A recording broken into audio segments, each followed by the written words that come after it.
Bienvenue au Gurucule Prep Daily Podcast du 18 octobre. Mise à jour 1, nomination. YES Bank nomme Nirav Dalal au poste de chef national des marchés financiers. Yes Bank, un prêteur du secteur privé, a nommé Nirav Dalal chef national de sa section des marchés financiers. Dalal est un cadre bancaire chevronné avec environ 27 ans d'expérience dans les marchés financiers et la gestion de trésorerie. Avant de rejoindre Yes Bank, il travaillait comme conseiller en trésorerie chez Ernst & Young, où il a joué un rôle clé dans le développement des activités de trésorerie d'une grande banque du secteur privé en Inde. Dalal est titulaire d'un MBA, Finance, de l'Institut de gestion KJ. Somaya. Mise à jour 2, Banque. HDFC ouvre sa première succursale à Singapour pour renforcer sa présence mondiale.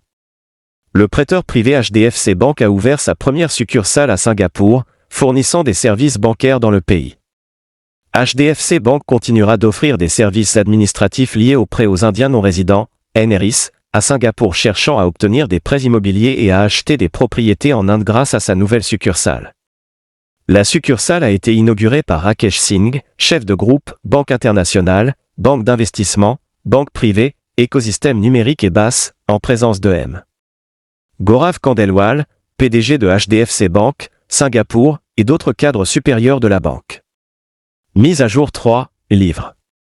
Taylor Swift va publier son premier livre officiel après la fin de sa tournée Eras. Taylor Swift devient enfin auteur après des mois de spéculation et d'anticipation. Taylor a annoncé cette nouvelle mémorable sur Good Morning America. La chanteuse-compositrice a révélé qu'elle publiera son premier livre officiel peu après la fin de sa tournée Eras en décembre 2024, qu'elle considère comme la tournée la plus merveilleuse de sa vie. Le livre, intitulé The Official Eras Tour Book, comptera 256 pages et offrira une perspective officielle sur sa tournée, avec des photos inédites.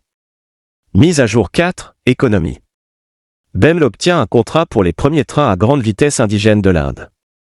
La société d'État BEML a reçu un contrat de 867 crores de roupies pour concevoir, fabriquer et mettre en service 2 trains à grande vitesse, marquant la première fois qu'un tel travail sera réalisé localement. Le contrat a été attribué par la fabrique de wagons intégrés, ICF, à Chennai. Mise à jour 5, internationale.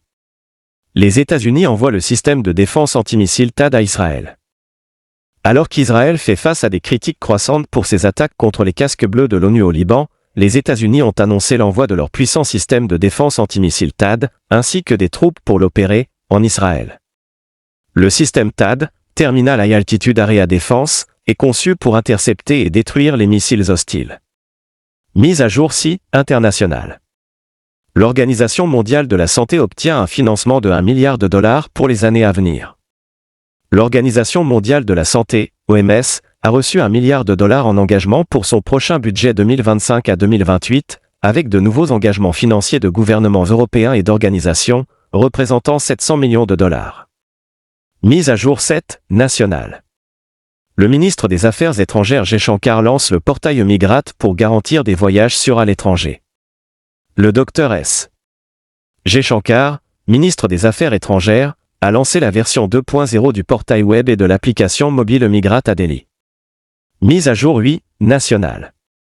Le ministre de l'Union inaugure un institut de formation professionnelle à Visakhapatnam. Jayant Chaudhary, ministre d'État à l'entrepreneuriat et au développement des compétences, a inauguré un nouveau centre de formation à Visakhapatnam. Mise à jour 9, État. 129 zones humides seront réhabilitées en Assam pour atténuer les risques d'inondation. Le gouvernement de l'Assam a lancé une initiative visant à réhabiliter 129 zones humides couvrant 3800 hectares afin d'améliorer la résistance aux inondations et d'augmenter la production de poissons. Mise à jour 10, État. L'Assemblée du Kerala adopte une résolution contre le projet de loi d'amendement sur les Waqf. L'Assemblée législative du Kerala a adopté une motion demandant au gouvernement central de retirer le controversé projet de loi d'amendement de 2024 sur les Waqf.